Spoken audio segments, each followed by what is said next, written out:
হয়, আজি বিলাসীপাৰা শিক্ষাখণ্ডৰ অন্তৰ্গত শিক্ষক দিৱসৰ দিনাই কাজল শইকীয়া নামৰ দানৱৰূপী শিক্ষক এজনী ছাত্ৰীৰ লগত যৌন নিৰ্যাতনৰ প্ৰচেষ্টা চলোৱাত সেই যৌন নিৰ্যাতনৰ প্ৰচেষ্টা চলোৱাত এই নিৰ্যাতনকাৰী ছাত্ৰীজনে বিলাসীপাৰা আৰক্ষী প্ৰশাসনক অৱগত কৰাৰ লগে লগে ধুবুৰী জিলা আৰক্ষী অধীক্ষকে তৎপৰতাত সেই দানৱৰূপী শিক্ষকজনক গ্ৰেপ্তাৰ কৰি জেল হাজতলৈ প্ৰেৰণ কৰে।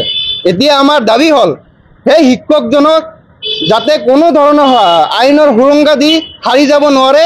আমাৰ দাবী হ'ল তেওঁক অতি সোনকালে ফাষ্ট ট্ৰেক আইনৰ আদালতত আনি এই শিক্ষকক অতি সোনকালে গ্ৰেপ্তাৰ কৰি